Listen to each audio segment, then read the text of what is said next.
Hey friends. What is this? Day 4 of my COVID experience? I'm feeling substantially better.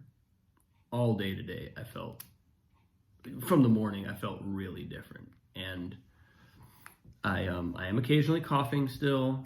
I'm not out of the woods completely, but I am in a whole different place than I was yesterday and, all the way back to Monday. I'm just in a different place. What an interesting experience. I mean, a friend of mine pointed out the other day, she said, when was the last time you got sick and spent literally every second of the time analyzing and fixating on how sick you are? And it's like, probably never. Generally, we don't do that. But with COVID, it's like this odyssey of, what does that experience mean? What does that mean? What's this moment? What's that moment? Am I losing my sense of smell? It's just, there's just such a, because of the pandemic, there's just this, it's impossible. Well, I don't know if it's impossible, but it's impossible for me not to sort of be continually evaluating what's happening in my body right now, and which makes it intense. I mean, I will say, I was kind of saying this yesterday, I guess, but I'm having an experience of deep release and relief. And like, I spent probably 4 hours on the phone today. I talked to my brother for an hour. I talked to my other brother for an hour. I talked to my mom for an hour. I talked to my sister for like 40 minutes till her phone died. I talked to a friend. I walked all over this neighborhood. I made sure that I stayed, 30 feet from another human being. But I just had a day, and those are all the things that were coming up for me when I first, in my first moment of terror, when I realized, oh God, I have COVID. Those are all the things that came up as, this is what really feels important, connecting with the people in my life. I bought some postcards for Annalise. They have animals on them. It's like, I remember my priorities. And so here I am, it's opening night, the show opens in, I'm looking at a clock, the curtain's gonna go up in like 20 minutes. I'm not there. It's a bummer.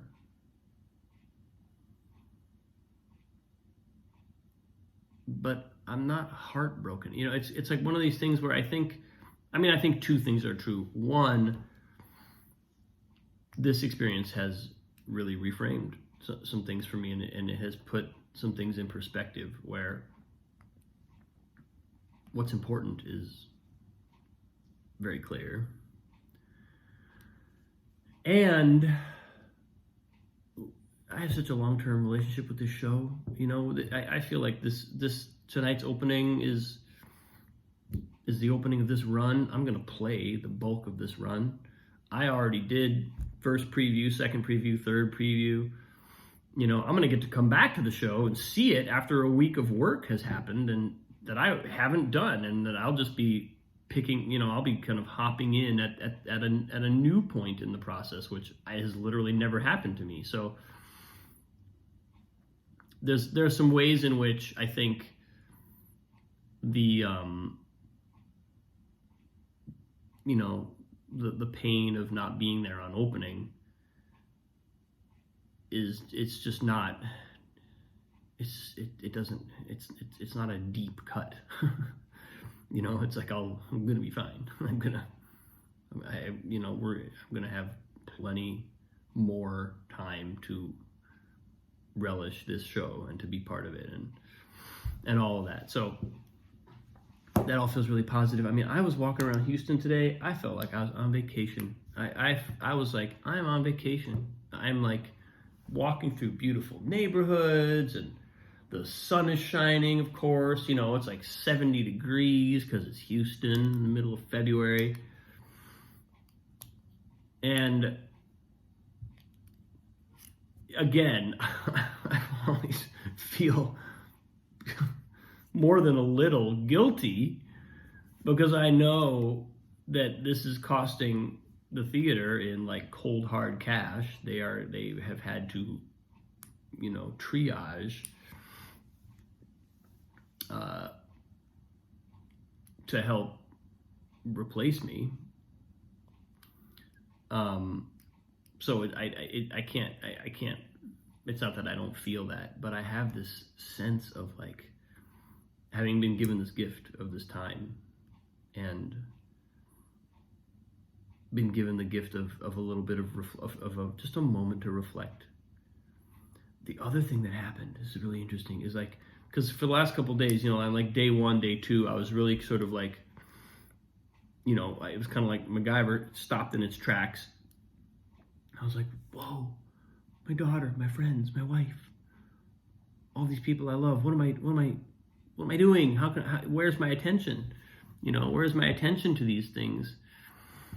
And it has remained there over the last couple of days. And well, then I sort of like sometime in the middle of the night last night, I started rewriting the show top to bottom. I was like, here's what needs to happen. We need to cut this. We need to move that. We need to do this. I don't know if I'm right, but I did clock. Oh, I clearly have some. Clearly my energy is getting better because I have energy to spend in thinking about the show again. I really have this weird sense like I have, through my absence from it, I've gained a perspective that I wouldn't have if I had remained right up on it the whole time. I truly felt like what was coming through this morning was like, it was the product of some objectivity, some distance and objectivity.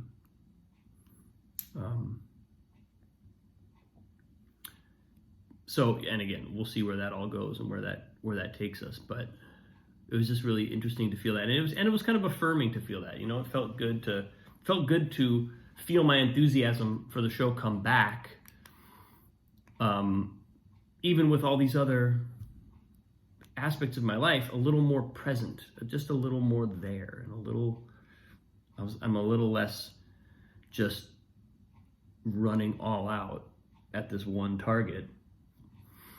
But that target also does come back online, and it's still an important target.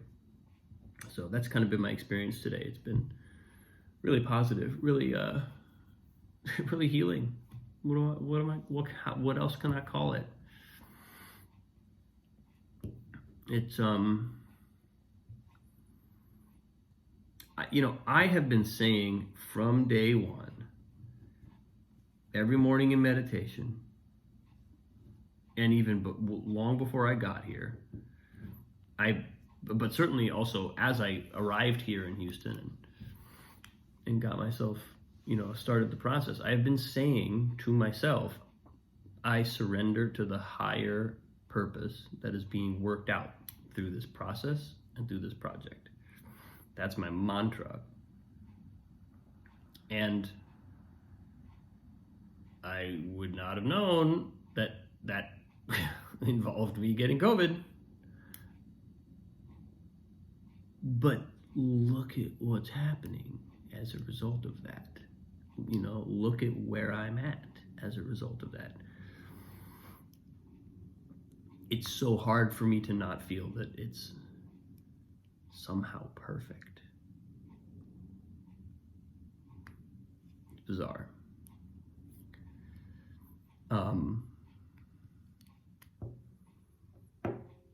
And I also, the other thing that has really kind of showed up for me today, I mean, it showed up the last couple of days too, but something that I don't know if I've articulated is this, because as I've been going through this rehearsal process and I've been framing for myself,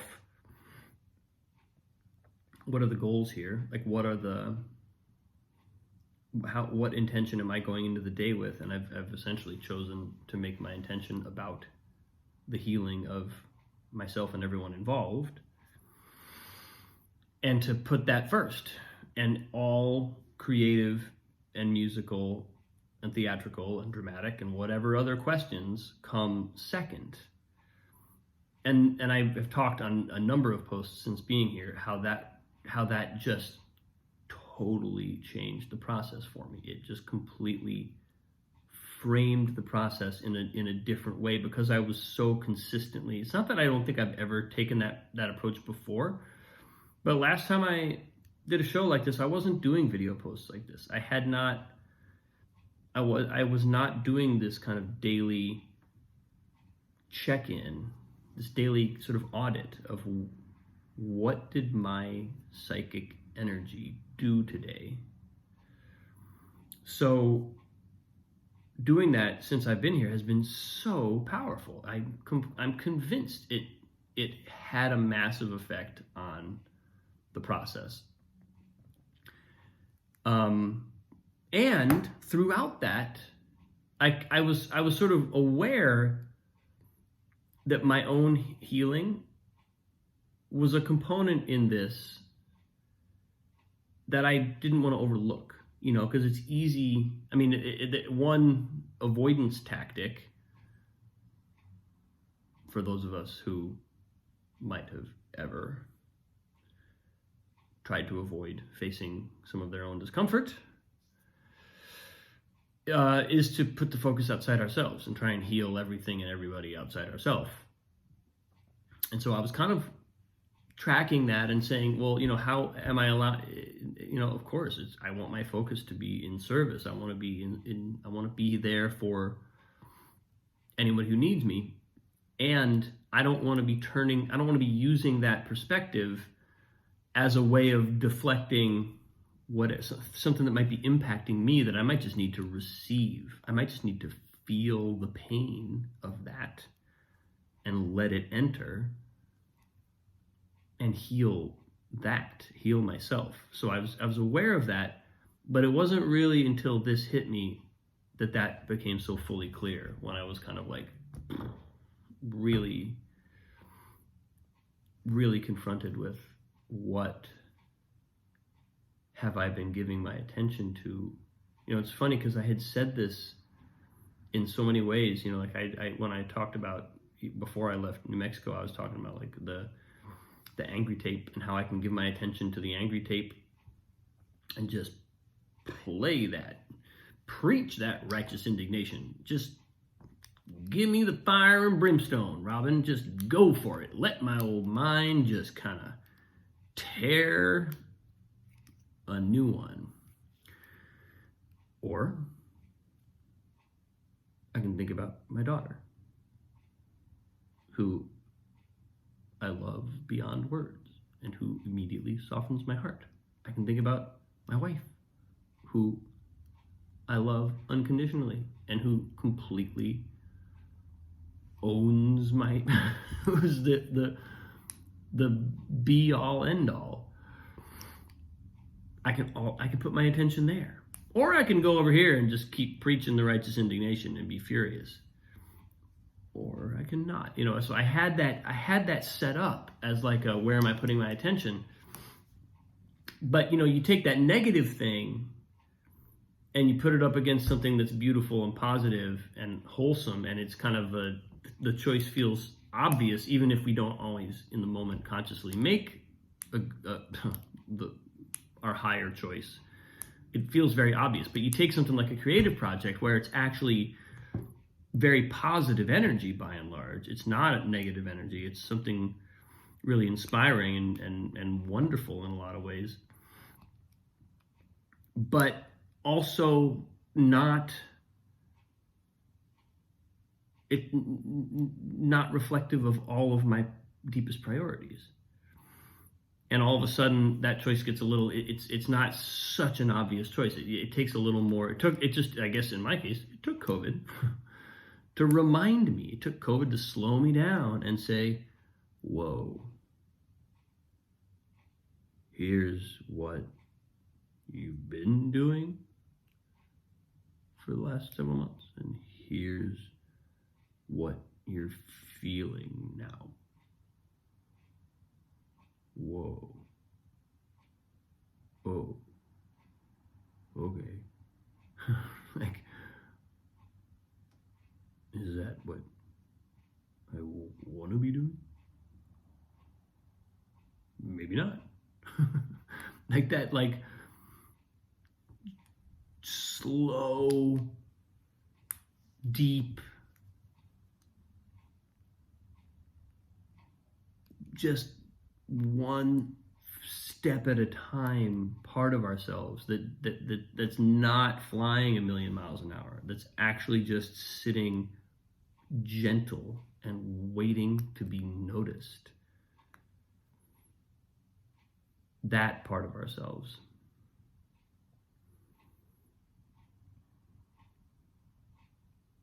That's been the most beautiful gift of this time, is to just really be, at first forcibly, and then very quickly, very voluntarily,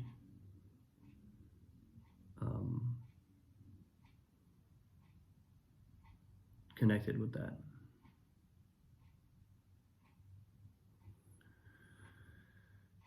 So